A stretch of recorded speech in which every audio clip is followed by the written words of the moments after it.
Welcome to Mo academy. Welcome to another day of learning JavaScript with आर्स। Last time हमने जो है ना वो हिस्ट्री एपीआई के बारे में बहुत डिटेल में पढ़ा था।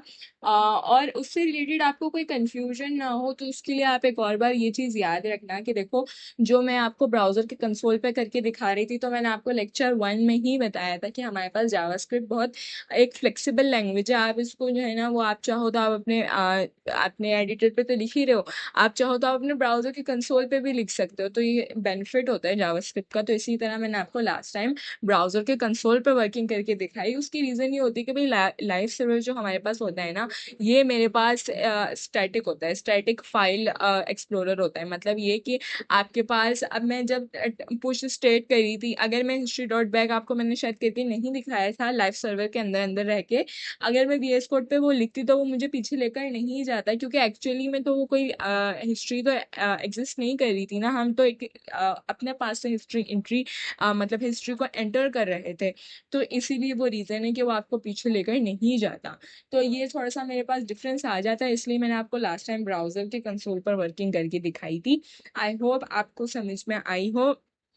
आज का जो हमारा टॉपिक है वो है जावास्क्रिप्ट टाइमर्स। हम इससे पहले भी पढ़ चुके हैं, लेकिन क्योंकि ये बूम के साथ स्पेशली टॉपिक अटैच हुआ हुआ है तो इसीलिए हम इसका डिफरेंस आज देखेंगे कि भाई इन दोनों में क्या डिफरेंस होता है। सबसे पहले अगर हम फीचर की बात करें इसकी कि ये किस तरह से आपस में रन करने में आपस में किस तरह से डिफरेंट होता है, तो सेट टाइम आउट की क्या बात है कि ये एक डिले के बाद रन करता है। मतलब आपका कोई भी लाइन ऑफ कोड है, आपने उसको भाई कितने जितने भी आपने सेकंड्स के बाद उसको एग्जीक्यूट करवाना होता है, आप वो डिले नीचे मेंशन कर देते हो और फिर वो कोड जो है ना वो उतनी देर के बाद चलता है। मतलब इससे होता ये है कि आपका बाकी का प्रोग्राम का फ्लो डैमेज नहीं होता है, वो फ्लो नहीं ब्रेक होता है, बल्कि बस एक डिले के बाद वो वाला कोड, वो वाला पार्ट एग्जीक्यूट हो जाता है। तो ये काम होता है हमारे सेट टाइम आउट।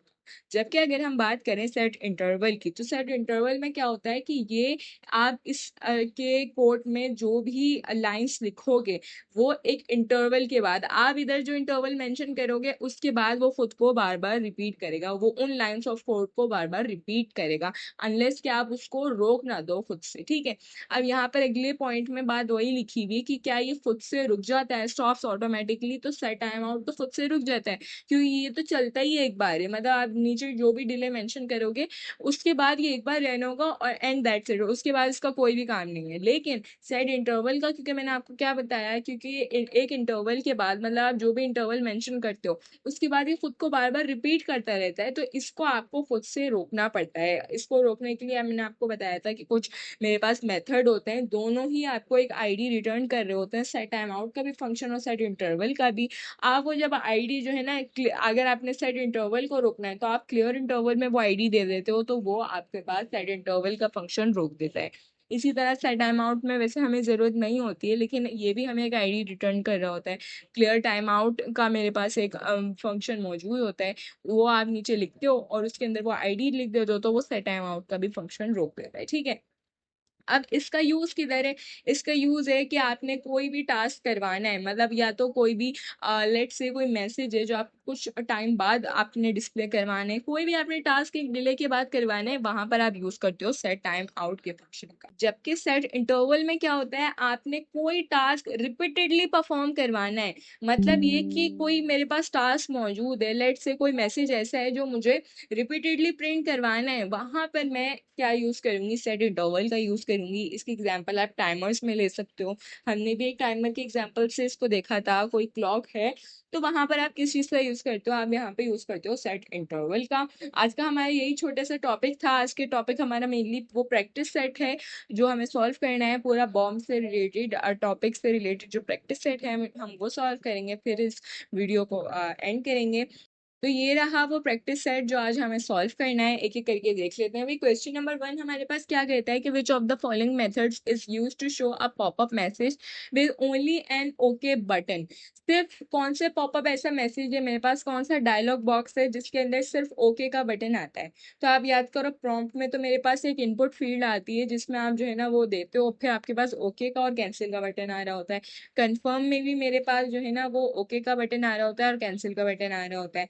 जबकि अलर्ट में मेरे पास किसका बटन आ रहा होता है, सिर्फ ओके का बटन आ रहा होता है। इसीलिए करेक्ट ऑप्शन है ऑप्शन नंबर सी। ठीक है।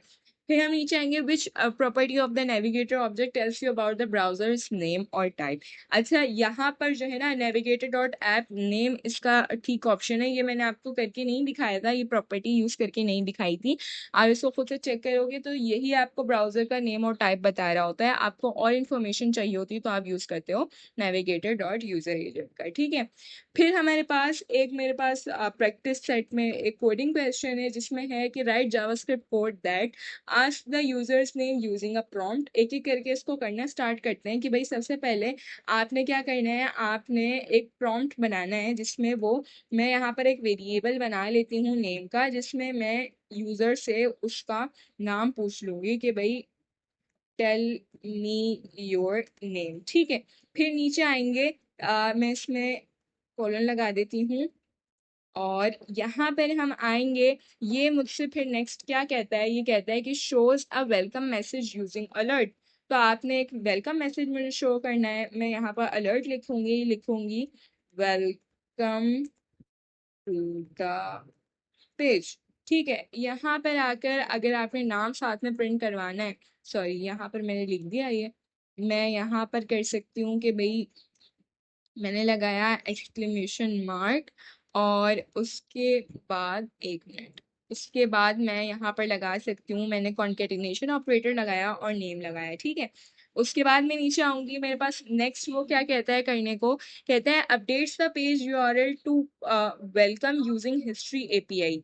मतलब ये कि पुश स्टेट का आपने यहाँ पर यूज करना है और आपने क्या करना है कि मेरे पास ये मुझे, मैंने पहले ये नहीं लिखा, हिस्ट्री डॉट पुश स्टेट आएगा मेरे पास और उसने मुझे किस में चेंज करने का बोला है, यूआरएल वेलकम में, ठीक है। यहाँ पर मैं आऊंगी, यहाँ पर मैं लिखूंगी पेज, लेट्स से यहाँ पर मैं लिख देती हूँ, ये है किसका, वेलकम पेज है ये।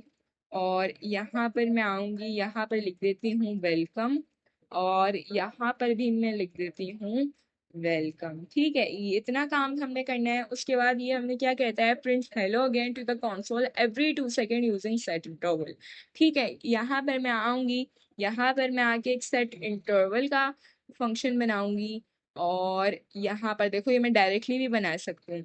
सेट इंटरवल का फंक्शन बनाया, उसने मुझसे क्या कहा था कि हर 2 सेकंड बाद, तो यहाँ पे मैं आऊंगी, लिखूंगी कंसोल डॉट लॉग और यहाँ पर मैं लिख दूंगी हेलो, ठीक है। इतना सा हमारा सिंपल सा इसने काम हमसे कहा था करने को। तो अब इसको सेव करके देखते हैं कि ये किस तरह से वर्क करेगा। इसको मैं सेव करती हूँ और हम आ जाएंगे अपने ब्राउज़र पर। यहाँ पर आएंगे तो देखो सबसे पहले तो इसने मुझे दिखाया वेलकम टू द पेज। अच्छा देखो यहाँ पर थोड़ा सा इसने एग्जीक्यूशन में थोड़ा सा वो हो गया कि इसने मुझसे पहले ये नहीं दिया, इसने मुझे एक अलर्ट दिखाया, तो नेम में तो कुछ रखा हुआ ही नहीं था तो इसने मुझे नल दिखा दिया, ठीक है। अच्छा ओके करते हैं। इसके बाद इसने मुझसे प्रॉम्प्ट नहीं लिया, तो ऐसा करते हैं, इसको दोबारा से एक बार रन करते हैं फिर देखते हैं कि क्या होता है। प्रॉम्प्ट में अब ये मुझसे नाम मेरा पूछ रहा है, tell me your name, oh sorry मैंने यहाँ नेम लिख दिया, मैंने लिखा है इसको मरियम और ओके प्रेस किया, इसने मुझे दिया welcome to the page Mariam, ठीक है। उसके बाद इसने मुझे यहाँ पर एक टाइमर इस्तेमाल करके दिया होगा। यहाँ पर मैं आती हूँ तो वेलकम इज नॉट डिफाइंड, यहाँ पे क्या इशू आ रहा है, इसमें ना थोड़ा सा एग्जीक्यूशन में इशू आ रहा है। अच्छा हम एक काम ये कर लेते हैं, इसको हम यहाँ से जो है ना वो रिमूव ही कर लेते हैं, कंसोल पे करके देख लेंगे। अच्छा उससे पहले यहाँ पर ना एक्चुअली डबल कोटेशन भी आएगा, यहाँ पे डबल कोटेशन आएगा, फिर मैं इसको यहाँ से कर लेती हूँ कट और इसको फिर नॉर्मली ये जिस तरह से एग्जीक्यूट होता है उसी तरह से एग्जीक्यूट होगा। यहाँ पर आते हैं, इसने मुझसे एक प्रॉम्प्ट में मेरा नाम पूछा तो मैंने इसको मेरा नेम दिया और अब इसने मुझे एक अलर्ट दे दिया जिसको देना चाहिए था। फिर मैंने जो सेट इंटरवल में जो चीज़ लगाई हुई है इसको यहाँ पर वो करनी चाहिए, तो ये हेलो मुझे 2-2 सेकेंड के बाद प्रिंट करके देगा। अब मैं इसको यहाँ पर कर देती हूँ पेस्ट, ठीक है। अच्छा इधर इसने मुझसे कहा था आपने यूआरएल में एक बैकस्लैश भी दिखाना है, तो मैंने देखो इसने मेरा अभी क्या करा, इसने ये चेंज कर दिया। तो इस तरह से हमने जो है ना जो मेरा क्वेश्चन मौजूद था वो मैंने पूरी तरीके से सॉल्व कर लिया है। इसको मैं यहाँ से आके रोक देती हूँ, ठीक है। यहाँ पर मेरा वोम का टॉपिक फाइनली एंड होता है। आई होप जो चीज़ें हमने इसमें पढ़ी हैं, सबसे पहले हमने वोम का इंट्रोडक्शन देखा था, फिर हमने विंडो, नेविगेटर, लोकेशन, ये सारे ऑब्जेक्ट्स देखे थे, हिस्ट्री का ऑब्जेक्ट देखा था, हिस्ट्री एपीआई देखा था, मतलब जो भी मेथड्स और प्रॉपर्टीज़ मौजूद हैं हिस्ट्री के ऑब्जेक्ट से रिलेटेड जो मोस्टली यूज है हमने वो देखी थी। मैनिपुलेटिंग हिस्ट्री एंट्रीज देखा था, किस तरह से होता है मैनिपुलेट, किस तरह से हम हिस्ट्री एंट्रीज को कर सकते हैं, ये सारी चीज़ें हमने कवर किए हैं बोम के टॉपिक में। आई होप आपको ये सारी चीज़ें समझ में आई होंगी, प्रैक्टिस सेट खुद से सॉल्व किया होगा। नेक्स्ट इंशाल्लाह हमारे पास जो भी लेक्चर्स हैं वो हम नेक्स्ट आने वाली वीडियोस में पढ़ेंगे। वैसे हम लोग बहुत अपने एंड की तरफ आ गए हैं, हमारी तकरीबन आज हमारा 40 वीडियोस कंप्लीट हो गई हैं, तो जो यहाँ तक आए हैं उसको कॉन्ग्रेचुलेशंस। हमारे पास सिर्फ लास्ट 10 वीडियोस रहती हैं इस प्लेलिस्ट में, और फिर हमारे पास जावास्क्रिप्ट का मेरा पूरा कोर्स कंप्लीट हो जाएगा, आपका पूरा कोर्स कंप्लीट हो जाएगा ये कहना चाहिए। तो जो वीडियोस बची हैं वो नेक्स्ट आने वाले लेक्चर्स में देखेंगे, सॉरी जो नेक्स्ट आने वाले लेक्चर्स बचे हैं वो नेक्स्ट आने वाली वीडियोस में देखेंगे। तब तक के लिए take care and Allah Hafiz.